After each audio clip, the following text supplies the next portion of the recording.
गोकुळच्या निवडणुकीआधी कोल्हापूरच्या राजकारणात नवं ट्विस्ट पाहायला मिळालंय। एकीकडे महाविकास आघाडीला पहिला धक्का बसल्याची चर्चा आहे, तर दुसरीकडे महायुतीत अंतर्गत मतभेद हेवफाळून आल्याचं चित्र आहे। आणि या सगळ्यात सर्वाधिक चर्चा आहे ती म्हणजे दोन्ही राष्ट्रवादी काँग्रेसनं एकत्र येण्याची आणि महायुतीतील नेते सुद्धा काँग्रेसचे आमदार सतेज पाटील यांच्या संपर्कात असल्याची। मग गोकुळच्या निवडणुकीआधी नेमकं कोण कुणासोबत आहे आणि बदलणाऱ्या या समीकरणांचा गोकुळच्या सत्ता संघर्षावर काय परिणाम होणार हे सगळं समजून घेऊयात या रिपोर्टमधून। त्यासाठी व्हिडिओ शेवटपर्यंत पहा।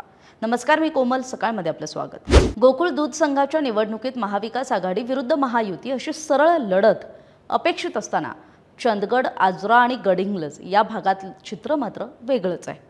शरद पवार गटाच्या नेत्या डॉक्टर नंदिनी बाभुळकर यांनी जाहीरपणे सांगितलंय की आगामी गोकुळच्या निवडणुकीत या भागात शरद पवार गट आणि अजित पवार गट म्हणजे या दोन्ही राष्ट्रवादी काँग्रेसचे जे गट आहेत ते एकत्रितपणे लढणार आहेत। मंत्री हसन मुश्रीफांच्या नेतृत्वाखाली स्थानिक स्वराज्य संस्थांमध्ये दोन्ही राष्ट्रवादी काँग्रेस एकत्र आल्यानं यश मिळाल्याचा दाखला देत गोकुळ आणि केडीसीसी सारख्या सहकारी संस्थांमध्येही हेच समीकरण कायम राहील असा विश्वास त्यांनी बोलून दाखवला।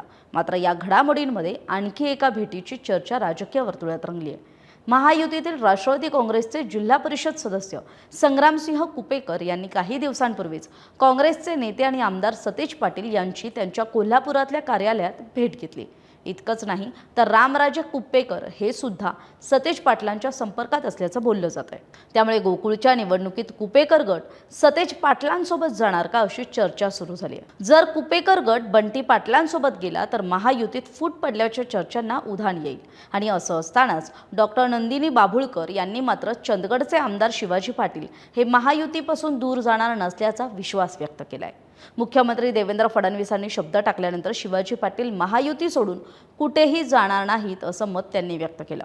दरम्यान गोकुळमध्ये आपल्या गटाला प्रतिनिधित्व मिळावं, उमेदवारी आणि स्वीकृत संचालक पद मिळावं यासाठी मंत्री हसन मुश्रीफांशी चर्चा केली जाणार असल्याचं सुद्धा डॉक्टर बाभुळकर यांनी स्पष्ट केलंय।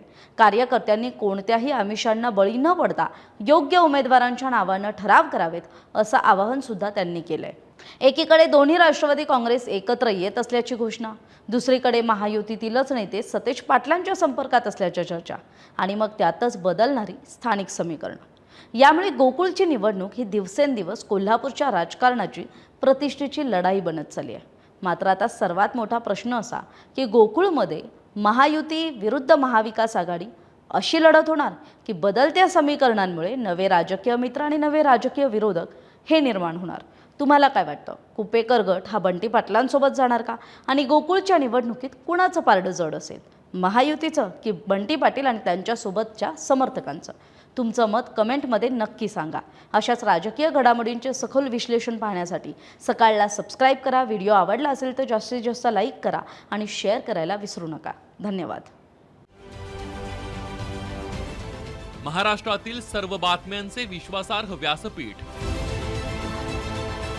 सकाळच्या सर्व सोशल मीडिया प्लॅटफॉर्मला लाईक, फॉलो आणि सबस्क्राईब करा।